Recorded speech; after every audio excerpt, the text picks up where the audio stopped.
तो हम पढ़ेंगे अगला अध्याय, व्यापार से साम्राज्य तक कंपनी की सत्ता स्थापित होती है। मुगल बादशाहों में औरंगजेब आखिरी शक्तिशाली बादशाह थे। औरंगजेब आखिरी शक्तिशाली बादशाह थे। उन्होंने वर्तमान भारत के एक बहुत बड़े हिस्से पर नियंत्रण स्थापित कर लिया था। 1707 में उनकी मृत्यु के बाद बहुत सारे मुगल सूबेदार और बड़े-बड़े जमींदार अपनी ताकत दिखाने लगे थे। कौन-कौन? मुगल सूबेदार और बड़े-बड़े जमींदार। उन्होंने अपनी क्षेत्रीय रियासतें कायम कर ली थी। जैसे जैसे विभिन्न भागों में ताकतवर क्षेत्रीय रियासतें सामने आने लगी, दिल्ली अधिक दिनों तक प्रभावी केंद्र के रूप में नहीं रह सकी। 18वीं सदी के उत्तरार्ध तक राजनीतिक क्षितिज पर अंग्रेजों के रूप में एक नई ताकत उभरने लगी थी। क्या आप जानते हैं कि अंग्रेज पहले एक छोटी सी व्यापारिक कंपनी के रूप में भारत आए थे और यहाँ के इलाकों पर कब्जे में उनकी ज्यादा दिलचस्पी नहीं थी। तो फिर ऐसा कैसे हुआ कि एक दिन वे इस विशाल साम्राज्य के स्वामी बन बैठे? इस अध्याय में आप देखेंगे ये कैसे हुआ। ठीक है, ये कैप्टन हडसन द्वारा बहादुर शाह जफर और उनके बेटों की गिरफ्तारी हो रही है। औरंगजेब के बाद कोई मुगल बादशाह इतना ताकतवर तो नहीं हुआ, लेकिन एक प्रतीक के रूप में मुगल बादशाहों का महत्व बना हुआ था। जब 1857 में ब्रिटिश शासन के विरुद्ध भारी विद्रोह शुरू हो गया, तो विद्रोहियों ने मुगल बादशाह बहादुर शाह जफर को अपना नेता मान लिया था। जब विद्रोह कुचल दिया गया, तो कंपनी ने बहादुर शाह जफर को देश छोड़ने के लिए मजबूर कर दिया और उनके बेटों को जफर के सामने ही मार डाला। पूर्व में ईस्ट इंडिया कंपनी का आना। सन 1600 में ईस्ट इंडिया कंपनी ने इंग्लैंड को महारानी एलिजाबेथ प्रथम से चार्टर अर्थात इजाजतनामा हासिल कर लिया। कब? 1600 में ईस्ट इंडिया कंपनी ने इंग्लैंड की महारानी एलिजाबेथ प्रथम से चार्टर अर्थात इजाजतनामा हासिल कर लिया, जिससे कंपनी को पूर्व से व्यापार करने का एक अधिकार मिल गया। इस इजाजतनामे का मतलब यह था कि इंग्लैंड की कोई और व्यापारिक कंपनी इस इलाके में ईस्ट इंडिया कंपनी से होड़ नहीं कर सकती।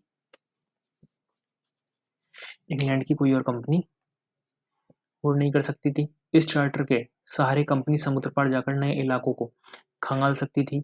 वहां से सस्ती कीमत पर चीजें खरीद कर अन्य उन्हें यूरोप में ऊंची कीमत पर बेच सकती थी। कंपनी को दूसरी अंग्रेज व्यापारिक कंपनियों से प्रतिस्पर्धा का कोई भय नहीं था। उस जमाने में वाणिज्यिक कंपनियां मोटे तौर पर प्रतिस्पर्धा से बचकर ही मुनाफा कमा सकती थी। मोटे तौर पर प्रतिस्पर्धा से बचकर ही मुनाफा कमा सकती थी। ये दिखा रही है एक आता कैटॉन, ये इधर से इधर गए, ये ब्रिटिश आइसलैंड। ये जब इधर से वापस इधर जाते हैं तो मुंबई, मद्रास, इधर की साइड इन्होंने ये अपने जहाज वगैरह पहुंचाए और इधर ही व्यापार करना शुरू कर दिया। अगर कोई प्रतिस्पर्धी ना हो तभी वे सस्ती चीजें खरीदकर उन्हें ज्यादा कीमत पर बेच सकती थी। लेकिन यह शाही दस्तावेज दूसरे यूरोपीय ताकतों को पूर्व के बाजारों में आने से नहीं रोक सकता था। जब तक इंग्लैंड के जहाज अफ्रीका के पश्चिमी तट को छूते हुए केप ऑफ गुड होप का चक्कर लगाकर हिंद महासागर पार करते, तब तक पुर्तगालियों ने भारत के पश्चिमी तट पर अपनी उपस्थिति दर्ज करा दी थी। पुर्तगालियों ने पहले वहां तक पहुंच गए थे। वे गोवा में अपना ठिकाना बना चुके थे। पुर्तगाल के खोजी यात्री वास्को ड गामा ने 1490 में पहली बार भारत तक पहुंचने के इस समुद्री मार्ग का पता लगाया था। 17वीं शताब्दी की शुरुआत तक डच भी हिंद महासागर में व्यापार की संभावनाएं तलाशने लगे थे। कुछ ही समय बाद फ्रांसीसी व्यापारी भी सामने आ गए।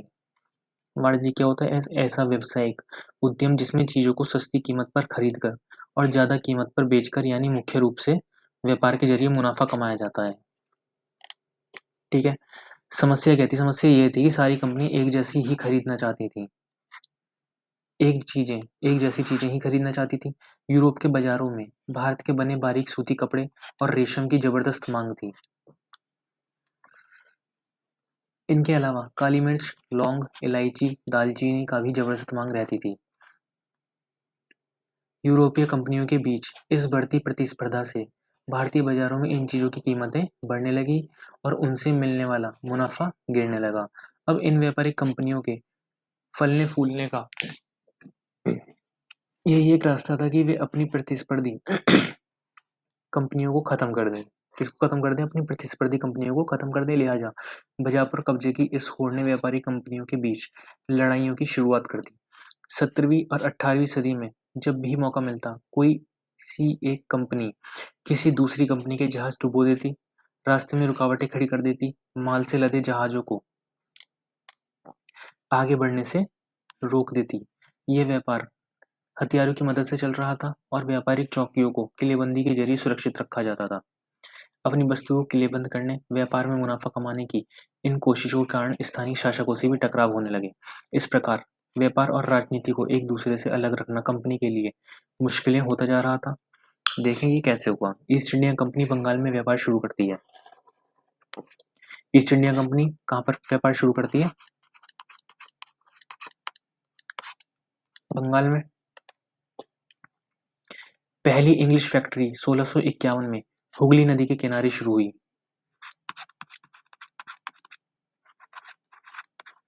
कहाँ पे? हुगली नदी के किनारे। कब? 1651 में। 1651 में कंपनी के व्यापारी यहीं से काम अपना चलाते थे। इन व्यापारियों को उस जमाने में फैक्टर कहा जाता था। इस फैक्ट्री में वायसराय वेयर हाउस था, जहां निर्यात होने वाली चीजों को जमा किया जाता था। यहीं पर उसके दफ्तर थे जिनमें कंपनी के अफसर बैठते थे। जैसे जैसे व्यापार फैला, कंपनी ने सौदागरों और व्यापारियों को फैक्ट्री के आसपास आकर बसने के लिए प्रेरित किया। 1696 तक कंपनी ने इस आबादी के चारों तरफ एक किला बनाना शुरू कर दिया था। 2 साल बाद उसने मुगल अफसरों को रिश्वत देकर 3 गांवों की जमींदारी भी खरीद ली। मुगल अफसरों को रिश्वत देकर 3 गांव की जमींदारी भी खरीद ली।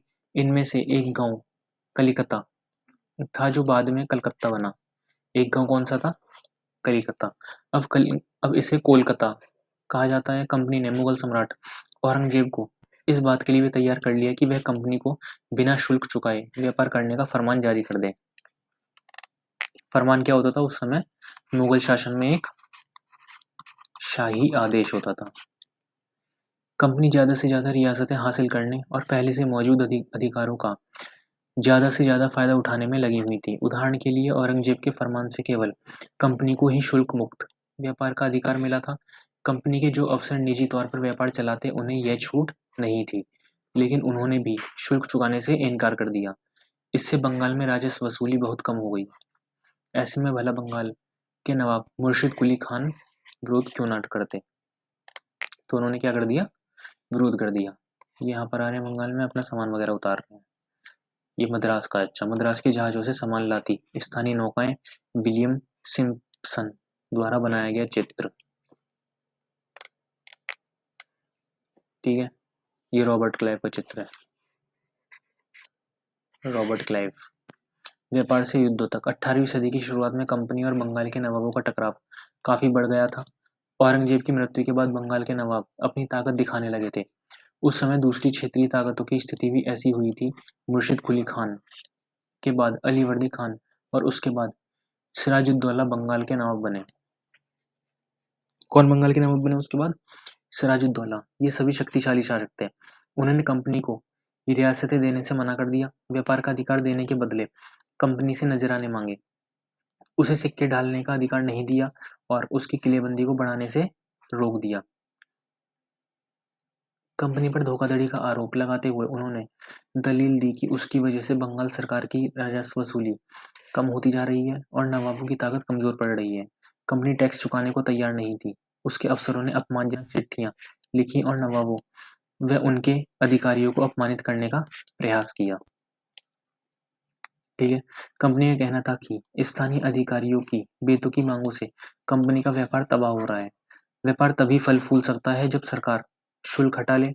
कंपनी को इस बात का भी यकीन था कि अपना व्यापार फैलाने के लिए उसे अपनी आबादी बढ़ानी होगी, गांव खरीदने होंगे और किलों का पुनर्निर्माण करना होगा। ये टकराव दिनों दिन गंभीर होते गए। अंततः इन टकरावों की परिणति प्लासी के प्रसिद्ध युद्ध के रूप में हुई। फिर कठपुतली है, ये एक खिलौना होता है जिससे आप धागों के सहारे अपने हिसाब से नचाते हैं। जो व्यक्ति किसी और के इशारे पर चलता है उसे भी मजाक उड़ाने के लिए कठपुतली कहा जाता है। प्लासी का युद्ध 1756 में अलीवर्दी खान की मृत्यु के बाद सिराजुद्दौला बंगाल के नवाब बने। कब? 1756 में सिराजुद्दौला बंगाल के नवाब बने। कंपनी को सिराजुद्दौला की ताकत से काफी भय था। सिराजुद्दौला की जगह कंपनी एक ऐसा कठपुतली नवाब चाहती थी जो उसे व्यापारिक रियासतें और अन्य सुविधाएं आसानी से देने में आनाकानी ना करे। कंपनी ने प्रयास किया सिराजुद्दौला के प्रतिद्वंदियों में से किसी को नवाब बना दिया जाए। कंपनी को कामयाबी नहीं मिली। जवाब में सिराजुद्दौला ने हुक्म दिया कि कंपनी उनके राज्य के राजनीतिक मामलों में टांग अड़ाना बंद कर दे, किलेबंदी रोके और बाकायदा राजस्व चुकाए। जब दोनों पक्ष पीछे हटने को तैयार नहीं हुए तो अपने 30,000 सिपाहियों के साथ नवाब ने कासिम बाजार में स्थित इंग्लिश फैक्ट्री पर हमला बोल दिया। नवाब की फौजों ने कंपनी के अफसरों को गिरफ्तार कर लिया, गोदाम पर ताला डाल दिया, अंग्रेजों के हथियार छीन लिए और अंग्रेज जहाजों को घेरे में ले लिया। ठीक है। इसके बाद नवाब ने कंपनी के कोलकाता स्थित किले पर कब्जे के लिए उधर का रुख किया। कलकत्ता स्थित किले पर कब्जे के लिए उधर रुख किया। कलकत्ता के हाथ से निकल जाने की खबर सुनने पर मद्रास में तैनात कंपनी के अफसरों ने रॉबर्ट क्लाइव के नेतृत्व में सेनाओं को रवाना कर दिया। किसके नेतृत्व में? रॉबर्ट क्लाइव के नेतृत्व में। इस सेना को नौसैनिक बेड़े की मदद भी मिल रही थी। इसके बाद नवाब के साथ लंबे समय तक सौदेबाजी चली। आखिरकार 1757 में रॉबर्ट क्लाइव ने प्लासी के मैदान में सिराजुद्दौला के खिलाफ कंपनी की सेना का नेतृत्व किया। नवाब सिराजुद्दौला की हार का एक बड़ा कारण उसके सेनापतियों में से एक सेनापति मीर जाफर की कारगुजारियां भी थीं। किसकी? मीर जाफर की कारगुजारियां। मीर जाफर की टुकड़ियों ने इस युद्ध में हिस्सा नहीं लिया। रॉबर्ट क्लाइव ने यह कहकर अपने साथ मिला लिया था कि सिराजुद्दौला को हटाकर मीर जाफर को नवाब बना दिया जाए। ये कौन है? ये सिराजुद्दौला है। ये महान्यायालय कक्ष, east India house, Lendl hall street, east India company के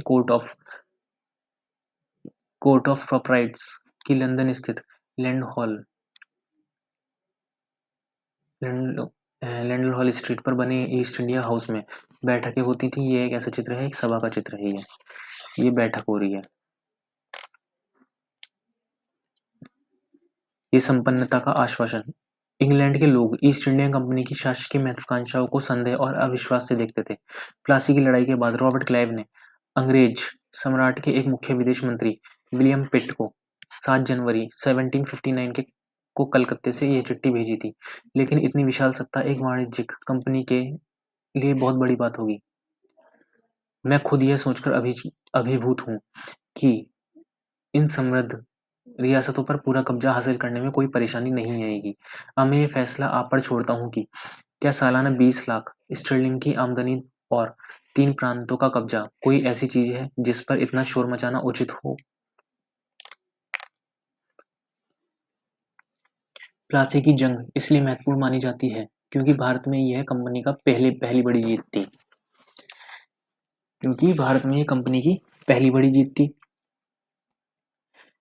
प्लासी की जंग के बाद सिराजुद्दौला को मार दिया गया और मीर जाफर नवाब बना। यानी कि एक तरीके से मीर जाफर को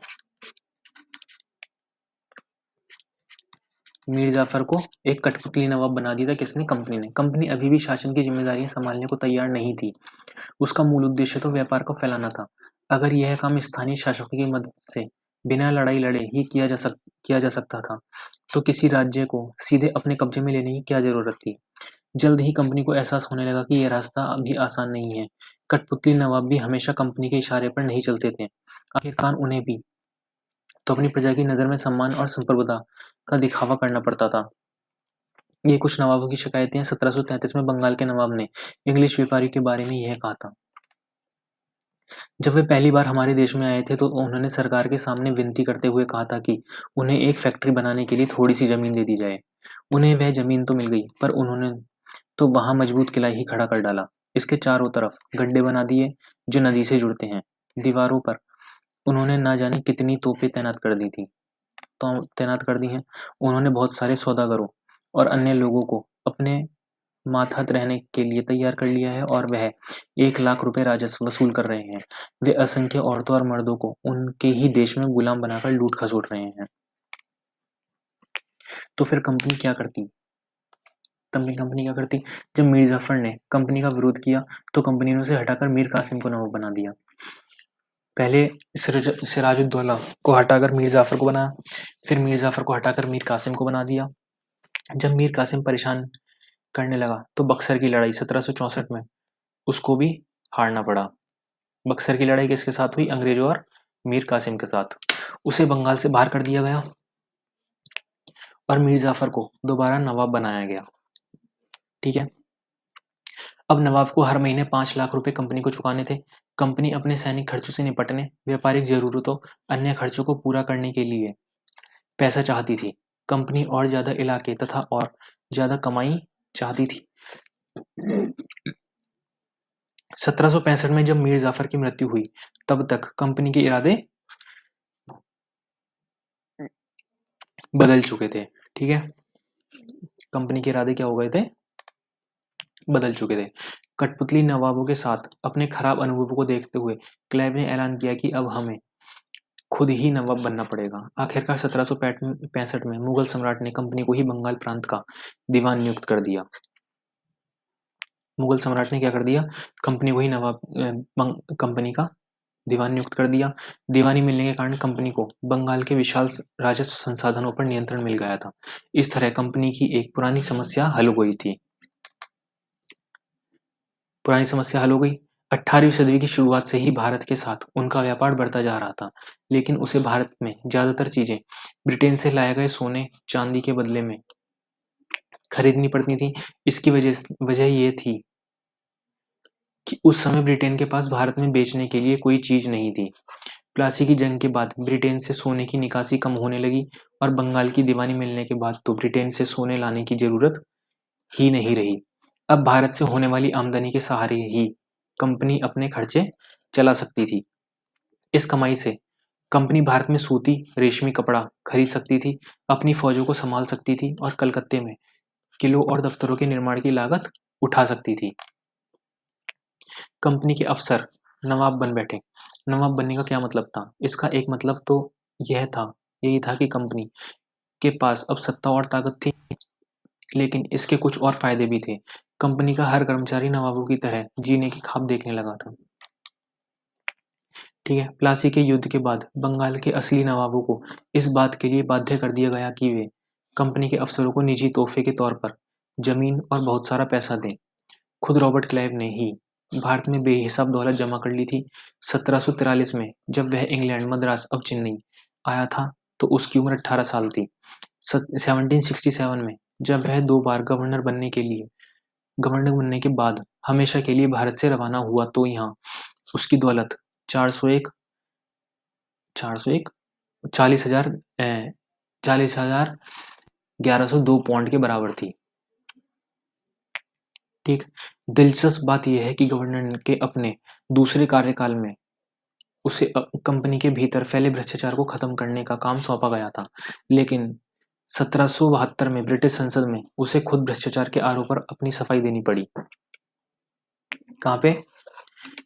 1772 में ब्रिटिश संसद में उस पर जो आरोप लगे थे उसकी सफाई देनी पड़ी। सरकार को उसकी अकूत संपत्ति के स्रोत संदेहास्पद लग रहे थे।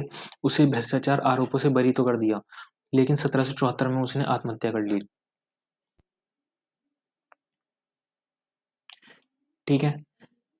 कंपनी के सभी अफसर क्लाइव की तरह दौलत इकट्ठा नहीं कर पाए। बहुत सारी बीमारियों, लड़ाई के कारण कम उम्र में ही मौत का निवाला बन गए। इसके अलावा उन सभी को भ्रष्ट और बेईमान मानना भी सही नहीं होगा। उनमें से बहुत सारे अफसर साधारण परिवारों से आए थे। उनकी सबसे बड़ी इच्छा बस यही थी कि वे भारत में ठीक ठाक पैसा कमाएं और ब्रिटेन लौटकर आराम की जिंदगी बसर करें। जो जीते जी धन दौलत लेकर वापस लौट गए, उन्होंने वहां आलीशान जीवन दिया। उन्हें वहां के लोग नवाब कहते थे। ये भारतीय शब्द नवाब का ही अंग्रेजी संस्करण बन गया। नवाब, नवाब कहते थे। उन्होंने उन्हें लोग अक्सर नए अमीरों और सामाजिक हैसियत में रातों रात ऊपर आने वाले लोगों के रूप में देखते थे। नाटकों और कार्टून में उनका मजाक उड़ाया जाता था। ठीक है। क्लाइव खुद को कैसे देखता था? संसद की एक समिति के सामने सुनवाई के दौरान क्लाइव ने कहा था कि प्लासी की लड़ाई के बाद उसने जबरदस्त संयम का परिचय दिया। देखते हैं कैसे। उसने कहा, उस स्थिति की कल्पना कीजिए जहां प्लासी की जीत ने मुझे ला खड़ा कर दिया था। एक ताकतवर राजा मेरे इशारों पर चल रहा था। एक संपन्न शहर मेरी दया पर था। उसके सबसे दौलतमंद महाजन मेरी एक एक मुस्कुराहट के लिए एक दूसरे की गिरेबान खींच रहे थे। मैं ऐसे खजानों के बीच से गुजर रहा था जो सिर्फ मेरे लिए खुले हुए थे। एक तरफ सोना और दूसरी तरफ जेवरात थे। अध्यक्ष महोदय, मैं अपने इस संयम को देखकर खुद हैरान हूं। ठीक है। कंपनी का फैलता शासन। यदि हम 1757 से 1857 के बीच ईस्ट इंडिया कंपनी के द्वारा भारतीय राज्यों पर कब्जे की प्रक्रिया को देखें तो कुछ महत्वपूर्ण बातें सामने आती हैं। किसी अनजान इलाके में कंपनी ने सीधे सैनिक हमला प्राय नहीं किया। उसने किसी भी भारतीय रियासत का अधिग्रहण करने से पहले विभिन्न राजनीतिक, आर्थिक और कूटनीतिक साधनों का इस्तेमाल किया। ठीक है। फिर बक्सर की लड़ाई 1764 के बाद कंपनी ने भारतीय रियासतों में रेजिडेंट तैनात कर दिए। ये कंपनी के राजनीतिक या व्यावसायिक प्रतिनिधि होते थे। उनका काम कंपनी के हितों की रक्षा करना और उन्हें आगे बढ़ाना था। रेजिडेंट के माध्यम से कंपनी के अधिकारी भारतीय राज्यों के भीतरी मामलों में भी दखल देने लगे थे। अगला राजा कौन होगा, किस पद पर किसको बिठाया जाएगा, इस तरह की चीजें भी कंपनी के अफसर ही तय करना चाहते थे। कई बार कंपनी ने रियासतों पर सहायक संधि भी थोप दी। जो रियासत इस बंदोबस्त का मान लेती थी, उसे अपनी स्वतंत्र सेनाएं रखने का अधिकार नहीं रहता था। उसे कंपनी की तरफ से सुरक्षा मिलती थी और सहायक सेना के रखरखाव के लिए वह कंपनी को पैसा देती थी। अगर भारतीय शासक रकम अदा करने में चूक जाते थे तो जुर्माने के तौर पर उनका इलाका कंपनी के अपने कब्जे में ले लेती थी। उदाहरण के लिए, जब रिचर्ड वेलिजेली गवर्नर जनरल 1805 था, तो उस समय अवध के नवाब को 1801 में अपना आधा इलाका कंपनी को सौंपने के लिए मजबूर किया गया, क्योंकि नवाब यानी कि सहायक सेना के लिए पैसा अदा करने में चूक गए थे। इस आधार पर हैदराबाद के भी कई इलाके छीन लिए गए। ठीक है। अपने बेटों और ब्रिटिश रेजिडेंट के साथ खड़े नवाब सुजाउद्दौला टिली कैटल द्वारा बनाया गया एक चित्र। बक्सर की लड़ाई के बाद हुई संधियों के फलस्वरूप नवाब सुजाउद्दौला के ज्यादातर अधिकार छिन गए थे, लेकिन यहाँ वह रेजिडेंट के सामने अपनी चिर परिचित शाही सोनो शाकत के साथ दिखाई दे रहे हैं। ठीक है। रेजिडेंट की ताकत क्या होती थी, देखते हैं। कंपनी द्वारा नियुक्त किए गए रेजिडेंट्स के बारे में स्कॉटलैंड के प्रसिद्ध अर्थशास्त्री और राजनीतिक दार्शनिक जेम्स मिल ने ये कहा था। जेम्स मिल ने क्या कहा है? दरअसल रेजिडेंट रियासत का राजा होता है। रेजिडेंट क्या होता है? रियासत का राजा। हम उसे हस्तक्षेप की मनचाही निषेधाज्ञा निर्देश निषेधाज्ञा के तहत काम करने की छूट देते हैं। जब तक स्थानीय राजा पूरी तरह अधीनस्थ रहता है और रेजिडेंट यानी ब्रिटिश सरकार के माफिक काम करता है, तो चीजें आराम से चलती रहती हैं। शासन के कामों में रेजिडेंट की दखलंदाजी के बिना सब कुछ चल जाता है। जब भी कुछ अलग तरह का घटता है, जब भी राजा कोई ऐसा रास्ता अपनाता है जिसे ब्रिटिश सरकार गलत मानती है, तो टकराव और उथल पुथल पैदा हो जाती है। फिर ये आता है टीपू सुल्तान। ये कौन है? टीपू सुल्तान। शेर मैसूर के नाम से भी जाना जाता था इसे।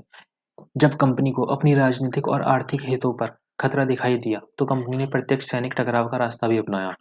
दक्षिण भारतीय राज्य मैसूर के उदाहरण से ये बात समझी जा सकती है। हैदर अली शासनकाल 1761 से 1782। उनके विख्यात पुत्र टीपू सुल्तान 1782 से 1799 जैसे शक्तिशाली शासकों के नेतृत्व में मैसूर काफी ताकतवर हो चुका था। मालाबार तट पर होने वाला व्यापार मैसूर रियासत के नियंत्रण में था, जहां से कंपनी काली मिर्च और इलायची खरीदती थी। 1785 में टीपू सुल्तान ने अपनी रियासत में पड़ने वाले बंदरगाहों से चंदन की लकड़ी, काली मिर्च, इलायची का निर्यात रोक दिया। सुल्तान ने स्थानीय सौदागरों को कभी कंपनी के साथ कारोबार करने से रोक दिया था। टीपू सुल्तान ने भारत में रहने वाले फ्रांसीसी व्यापारियों से घनिष्ठ संबंध विकसित किए और उनकी मदद से अपनी सेना का आधुनिकीकरण किया। ठीक है, सुल्तान ने इन कदमों से अंग्रेज आग बबूला हो गए। सुल्तान के इन कदमों से अंग्रेज आग बबूला हो गए। उन्हें हैदर अली और टीपू सुल्तान बहुत महत्वाकांक्षी, घमंडी, खतरनाक दिखाई देते थे। अंग्रेजों को लगता था कि ऐसे राजाओं को नियंत्रित करना, कुचलना जरूरी है। फलस्वरूप मैसूर के साथ अंग्रेजों की 4 बार जंग हुई। 1767 से 9, 1780 से 84, 90 से 92 और 1799। ये टीपू सुल्तान के बेटों को बंधक के रूप में कॉर्नवालिस के सामने पेश किया जा रहा है। बेटों को बंधक के रूप में कॉर्नवालिस के सामने पेश किया जा रहा है। डेनियल आर्म द्वारा चित्रित 1793 में बनाया गया। ये कंपनी की फौजों को हैदर अली और टीपू सुल्तान ने कई बार युद्ध में हराया था, लेकिन 1792 में मराठों, हैदराबाद के निजाम कंपनी की संयुक्त फौजों के हमले के बाद टीपू सुल्तान को अंग्रेजों से संधि करनी पड़ी। इस संधि के तहत उनके 2 बेटों को अंग्रेजों ने बंधक के रूप में अपने पास रख लिया। ब्रिटिश चित्रकारों को ऐसे दृश्यों की तस्वीर बनाने में मजा आता था जिनमें अंग्रेजों की सत्ता की विजय दिखाई देती थी।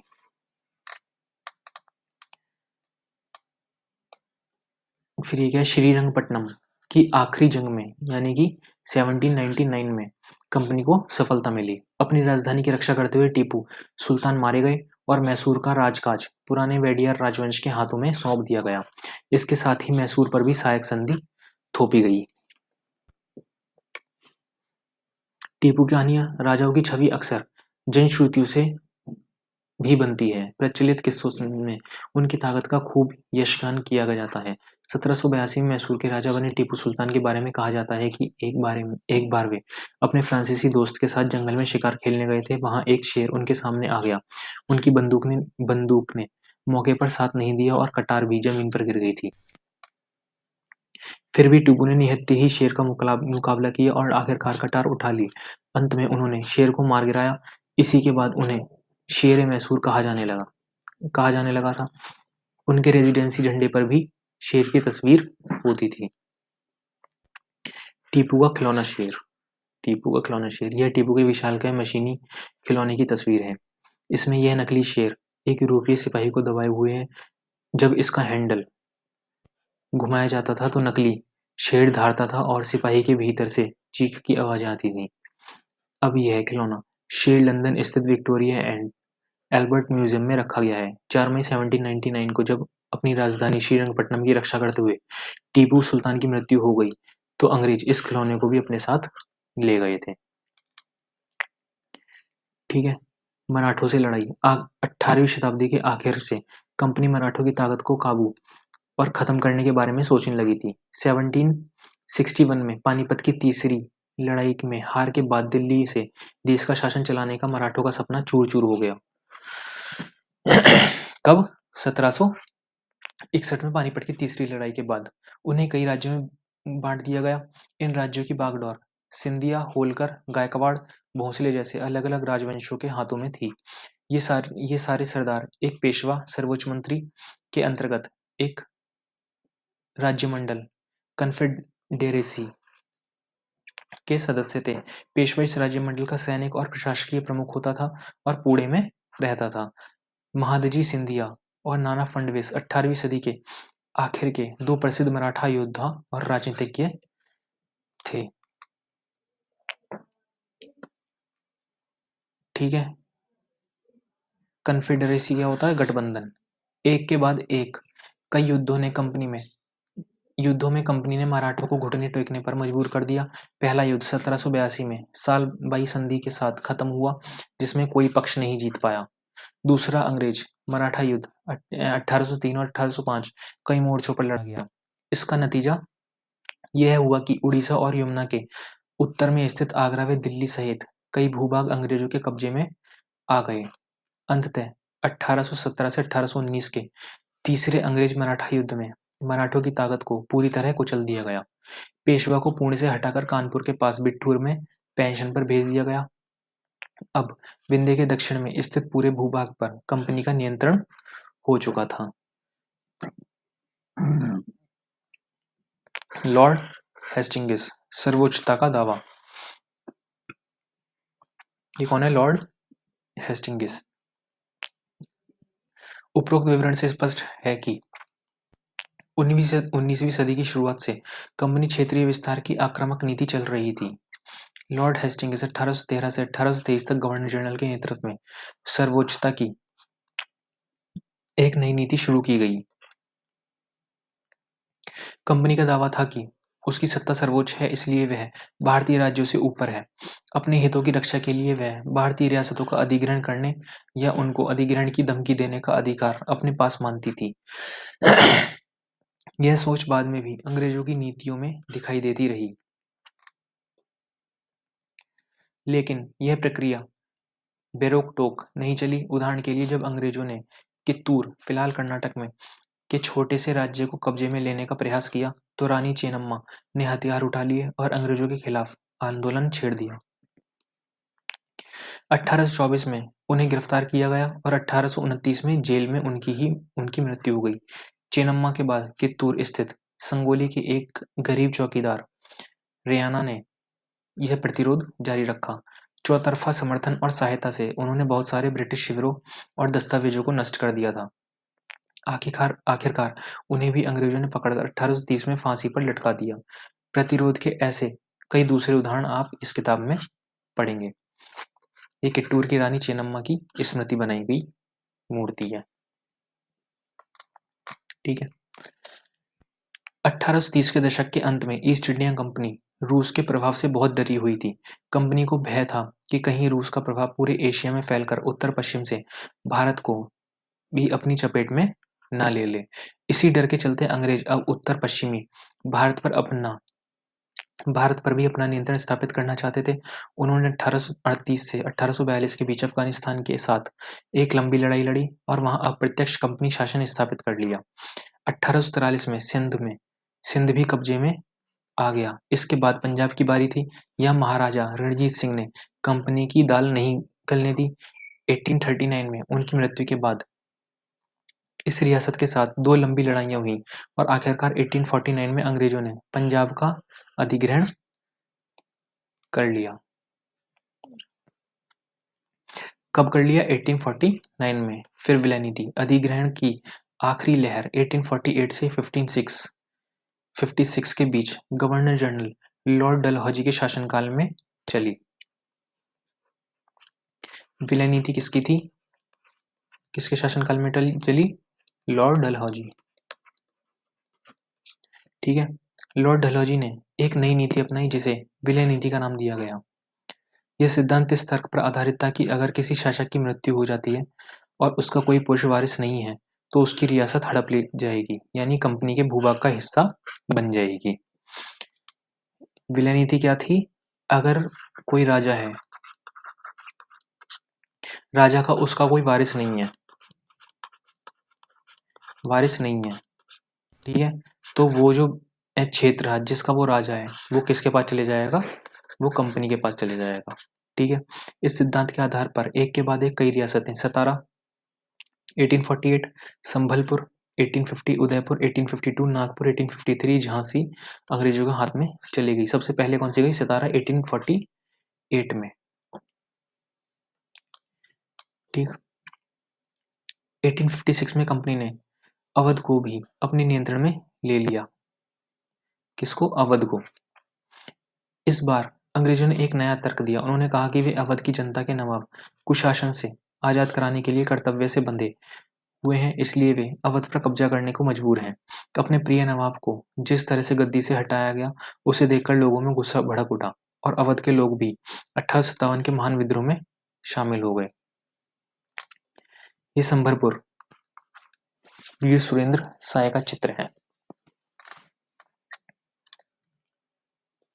ये भारत 1900 97 का है और ये 1840 का। ब्रिटिश शासन के अधीन क्षेत्र बनारस, कलकत्ता और मद्रास, ये क्षेत्र जो ब्रिटिश के अधीन नहीं थे, ये सारे क्षेत्र। और 1840 में ये सब जितने भी हैं ये ब्रिटिश शासन के अधीन हो गए। ठीक, उसके बाद ये है 1857 का, लगभग आधा भारत अधीन हो गया था। ठीक, नए शासन की स्थापना। गवर्नर जनरल वॉरेन हेस्टिंग्स 1785 उन बहुत सारे महत्वपूर्ण व्यक्तियों में से था जिन्होंने कंपनी की ताकत फैलाने में अहम भूमिका अदा की थी। वॉरेन हेस्टिंग्स के समय आते आते कंपनी न केवल बंगाल बल्कि बंबई और मद्रास में भी सत्ता हासिल कर चुकी थी। ब्रिटिश इलाके मोटे तौर पर प्रशासकीय इकाइयों में बटे हुए थे जिन्हें प्रेसिडेंसी कहा जाता था। उस समय 3 प्रेसिडेंसी थी, बंगाल, मद्रास और बंबई। हर एक का शासन गवर्नर के पास होता था। सबसे ऊपर गवर्नर जनरल होता था। वॉरेन हेस्टिंग्स ने कई प्रशासकीय सुधार किए। न्याय के क्षेत्र में उसके सुधार खास तौर से उल्लेखनीय थे। 1772 से एक नई न्याय व्यवस्था स्थापित की गई। इस व्यवस्था में प्रावधान किया गया कि हर जिले में 2 अदालतें होंगी, फौजदारी अदालत और दीवानी अदालत। 1772 में नई व्यवस्था लाई गई। इसके अनुसार फौजदारी अदालत और दीवानी अदालत। दीवानी अदालतों के मुखिया यूरोपीय जिला कलेक्टर होते थे। मौलवी और हिंदू पंडित उनके लिए भारतीय कानूनों की व्याख्या करते थे। फौजदारी अदालतें अभी भी काजी और मुफ्ती के अंतर्गत थीं, लेकिन वे कलेक्टर की निगरानी में काम करते थे। काजी कौन होता था? एक न्यायाधीश होता था। मुफ्ती मुस्लिम समुदाय का एक न्यायविद जो कानूनों की व्याख्या करता था। काजी इसी व्याख्या के आधार पर फैसले सुनाता था। ठीक, फिर महाभियोग क्या होता है? जब इंग्लैंड के हाउस ऑफ कॉमन्स में किसी व्यक्ति के खिलाफ दुराचरण का आरोप लगाया जाता है, हाउस ऑफ लॉर्ड्स संसद का ऊपरी सदन में उस व्यक्ति के खिलाफ मुकदमा चलाता है, इसे महाभियोग कहा जाता है। ठीक है, ये वॉरेन हेस्टिंग्स का मुकदमा। पर मुकदमा आरजी पोलार्ड चित्र 1789। जब वॉरेन हेस्टिंग्स 1785 में इंग्लैंड लौटा तो एडमंड बर्क ने उस पर बंगाल का शासन सही ढंग से न चलाने का आरोप जड़ दिया। इस आरोप के चलते हेस्टिंग्स पर ब्रिटिश संसद में महाभियोग का मुकदमा चलाया गया जो 7 साल चला। किस पर? हेस्टिंग्स पर ब्रिटिश संसद में महाभियोग का मुकदमा चलाया गया जो 7 साल चला। एक बड़ी समस्या यह थी कि ब्राह्मण पंडित धर्मशास्त्र की अलग अलग शाखाओं के हिसाब से स्थानीय कानून की अलग अलग व्याख्या कर देते थे। इस भिन्नता को खत्म करके समरूपता लाने के लिए 1785 में 11 पंडितों को भारतीय कानूनों का एक संकलन तैयार करने का काम सौंपा गया। एन.बी. हालहेड ने इस संकलन का अंग्रेजी अनुवाद किया। 1778 तक यूरोपीय न्यायाधीशों के लिए मुस्लिम कानूनों की भी एक संहिता तैयार कर ली गई। 1773 के रेगुलेटिंग एक्ट के तहत एक नए सर्वोच्च न्यायालय की स्थापना की गई। रेगुलेटिंग एक्ट के तहत नए सर्वोच्च न्यायालय की स्थापना की गई। इसके अलावा कलकत्ता में अपीलीय अदालत, सदर निजामत अदालत की भी स्थापना की गई। भारतीय जिले में कलेक्टर सबसे बड़ा ओहदा होता था। जैसे कि नाम से ही पता चलता है, उसका मुख्य काम लगान कर इकट्ठा करना तथा न्यायाधीशों, पुलिस अधिकारियों व दरोगों की सहायता से जिले में कानून व्यवस्था बनाए रखना होता था। ठीक है, उसका कार्यालय कलेक्ट्रेट सत्ता और संरक्षण का नया केंद्र बन गया था, जिसने पुराने सत्ता केंद्रों को हाशिए पर धकेल दिया। जब उस पे महाभियोग चला गया वॉरेन हेस्टिंग पर, तो उसने क्या कहा? मैं सबके शत्रु और उत्पीड़क पर महाभियोग चला रहा हूँ। वॉरेन हेस्टिंग्स के महाभियोग की कार्रवाई के दौरान एडमंड बर्क ने एक उत्तेजनापूर्ण भाषण दिया जिसका एक हिस्सा इस प्रकार था। मैं उनके यानी कि हेस्टिंग्स के ऊपर भारत के लोगों की ओर से महाभियोग चला रहा हूँ, जिनके अधिकारों को उन्होंने पैरों तले रौंद दिया और जिनके देश को उन्होंने रेगिस्तान बना दिया है। अंत में मानव स्वभाव के नाम पर, स्त्री पुरुष के नाम पर, हर उम्र के नाम पर, हर ओहदे के नाम पर मैं सबके साझा शत्रु और सबके उत्पीड़क पर महाभियोग चला रहा हूँ। फिर कंपनी की फौज। कंपनी के साथ भारत में शासन और सुधार के नए विचार तो आए, लेकिन उसकी असली सत्ता सैनिक ताकत में भी थी। मुगल फौज मुख्य रूप से घुड़सवार यानी कि घोड़े पर चलने वाले प्रशिक्षित और पैदल सेना थी। उन्हें तीरंदाजी और तलवारबाजी का प्रशिक्षण दिया जाता था। सेना में सवारों का दबदबा रहता था। मुगल साम्राज्य को एक विशाल पेशेवर प्रशिक्षण वाली पैदल सेना की जरूरत महसूस नहीं होती थी। ग्रामीण इलाकों में सशस्त्र किसानों की बड़ी संख्या थी। स्थानीय जमींदार मुगलों को जरूरत पड़ने पर पैदल सिपाही मुहैया कराते थे। ठीक है। 18वीं सदी में जब अवध और बनारस जैसी रियासतों में किसानों को भर्ती करके उन्हें पेशेवर सैनिक प्रशिक्षण दिया जाने लगा तो यह सूरत बदलने लगी। ईस्ट इंडियन कंपनी ने जब अपनी सेना के लिए भर्ती शुरू की तो उसने यह भी तरीका अपनाया। अंग्रेज अपनी सेना को सिपाही, जो भारतीय शब्द सिपाही से ही बना है, आर्मी कहते थे। 1820 के दशक से जैसे जैसे युद्ध तकनीक बदलने लगी, कंपनी की सेना में घुड़सवार टुकड़ियों की जरूरत कम होती गई। इसकी वजह यह थी कि ब्रिटिश साम्राज्य बर्मा, अफगानिस्तान, मिस्र में भी लड़ रहा था, जहां सिपाही मस्केट, तोड़ीदार बंदूक और मैचलॉक से लैस होते थे। कंपनी की सेना के सिपाहियों को बदलती सैनिक आवश्यकताओं को ध्यान रखना पड़ता था और अब उसकी पैदल टुकड़ी ज्यादा महत्वपूर्ण होती जा रही थी। ये क्या कहता है? धर्मशास्त्र संस्कृत की ऐसी कृतियां जिनमें सामाजिक तौर तरीकों और आचरण के सिद्धांतों की व्याख्या की जाती है। ये धर्मशास्त्र ईसा पूर्व 500 वर्ष से भी पहले लिखे गए थे। सवार, घुड़सवार, मस्केट, पैदल सिपाहियों द्वारा इस्तेमाल की जाने वाली एक भारी बंदूक, मैचलॉक, शुरुआती दौर की बंदूक जिसमें बारूद को माचिस से चिंगारी दी जाती थी। 19वीं सदी की शुरुआत में अंग्रेज एक समरूप सैनिक संस्कृतिक विकसित करने लगे थे। सिपाहियों को यूरोपीय ढंग का प्रशिक्षण, अभ्यास और अनुशासन सिखाया जाने लगा। अब उनका जीवन पहले से भी ज्यादा नियंत्रित था। पहले से ज्यादा क्या था? नियंत्रित था। कंपनी के लिए काम करने वाला बंगाल का एक सवार एक अज्ञात भारतीय चित्रकार द्वारा बनाया गया चित्र 1780 में बनाया गया था। मराठा और मैसूर के साथ युद्धों के बाद कंपनी को अपनी घुड़सवार टुकड़ियों को मजबूत करने की अहमियत समझ में आने लगी थी। ठीक है। इस कोशिश में कभी कभी समस्याएं भी आ जाती थी, क्योंकि पेशेवर सिपाहियों की सेना खड़ा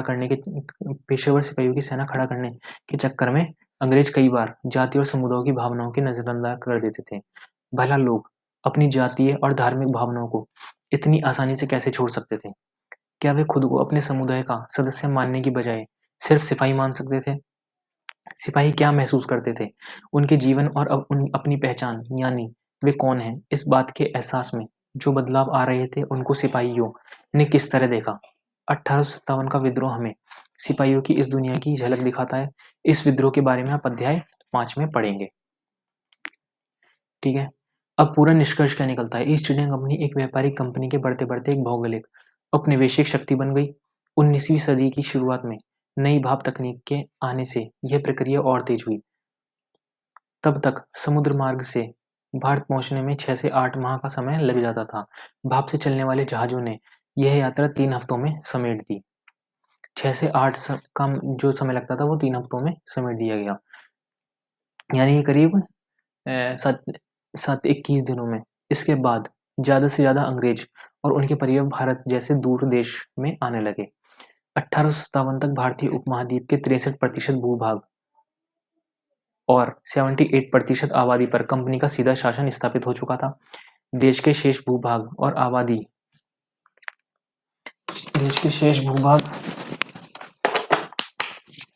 आबादी आबादी पर कंपनी का अप्रत्यक्ष प्रभाव था। इस प्रकार व्यवहारिक स्तर पर ईस्ट इंडिया कंपनी पूरे भारत को अपने नियंत्रण में ले चुकी थी। ठीक है। अन्यत्र में दक्षिण अफ्रीका में दास व्यापार। डच व्यापारी 17वीं सदी में दक्षिण अफ्रीका पहुंचे। कब? जल्द ही 17वीं सदी में दक्षिण अफ्रीका पहुंचे। जल्द ही दास व्यापार शुरू हो गया। लोगों को बंधक बनाकर जंजीरों में बांधकर दास बाजारों में बेचा जाने लगा। 1834 में दास प्रथा के अंत के समय अफ्रीका के दक्षिणी सिरे पर स्थित कैप में निजी स्वामित्व में दासों की संख्या 36,774 थी।